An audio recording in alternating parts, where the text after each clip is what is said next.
Hello everyone and welcome to this brand new YouTube channel. This channel will pretty much just be me being a melt for attention, because if you can't beat them, you join them. Let's get straight into it and answer the incredibly pretentious question, are you a real car person? Now, obviously, this can depend on a great many things, and everyone is a rainbow. So before we start, I'd like to say that these are just my evil, vile, spiteful opinions, and they will not apply to everybody. So if you feel like coping in that way, then good luck, have fun. Let's be real, if you're watching this, then the answer is probably, yeah. Or why else would the almighty algorithm show this to you? I feel like most people who like cars, whether they own one or not, will self-identify as a car enthusiast. But should you? Can you? What do you know? Do you know things? Let's find out. I should also point out that we live in a society and budgets for everyone are different. If you can only really afford a cheap car and light modifications, if you don't want to be eating succulent sauteed dirt for the last 3 weeks of your paycheck, that is ultimately fine and cool and good. You can have a little bit of slack. If you're like me, you'll enjoy seeing people do strange and interesting things with their cars, the main purpose being creativity and standing out from the crowd. However, there is a freakishly large portion of the community as a whole that seems to be doing the exact opposite. I've been in the trenches, I've seen someone rock up to a car meet in a Renault Capture, park next to a Starlet Glanzer, and then only take a picture of their own car. Personally, it's hard for me to respect their efforts when the Starlet retails for about 5 to 6 grand, roughly the cost of a second-hand Capture. Why would you buy such a bland car when there's countless interesting niche cars for the same kind of money? The other thing is community involvement.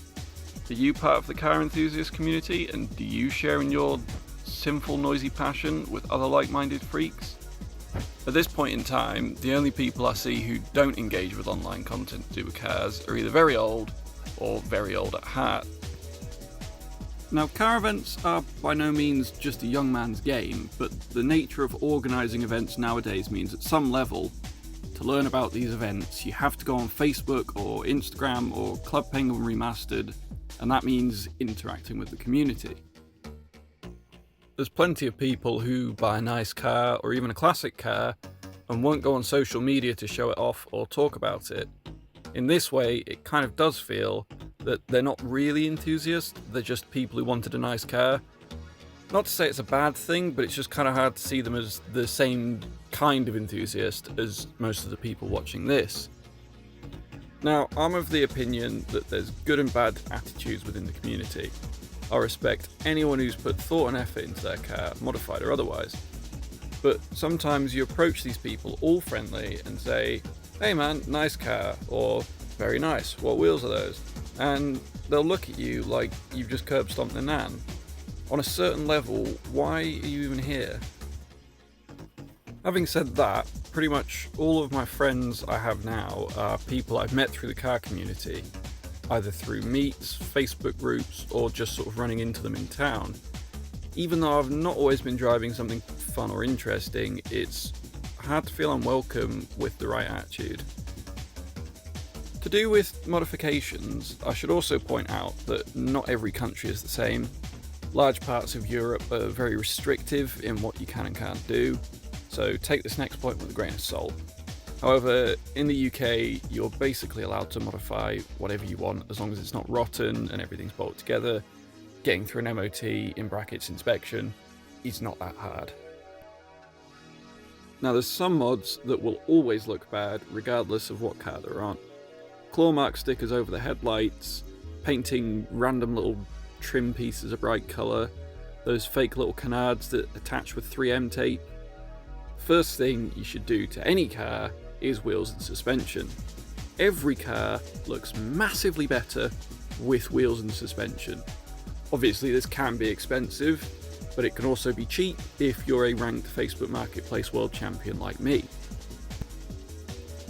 For example, I picked up this EP2 Civic as a daily driver, cost me £600. I bought a set of cheap Raceland coilovers for £400, a set of quite heavily used speed lines for £200, and slammed it to the ground. It scraped everywhere, but it looked fat with a capital PH. Now, if I'd bought a standard Amazon Basics lip kit and painted the standard wheels black or something, it would have looked shite. If I didn't have the money for what I did, I could have just chopped some lowering springs and gotten some OEM wheels from something else, like I did with the Mauve Missile. Now, being a car person is a social activity. Meets, Facebook, shows, it's all about sharing with other people. It's incredibly accessible and welcoming, and there's countless subgroups and niches you can be in. It's a great way to make friends in the same way every hobby is. The people you talk to are already into something you like. In summation, being a car person is as simple or as complicated as you want to make it. There's definitely things to avoid, but on the whole, I believe a car person is anyone who has a passion. Unless you choose to drive a crossover, they are devoid of joy and you should feel bad.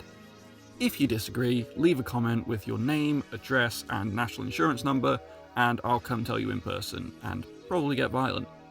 Like, subscribe, all that bollocks. See you in the next one if I don't get bored of this idea and give up. Cheers.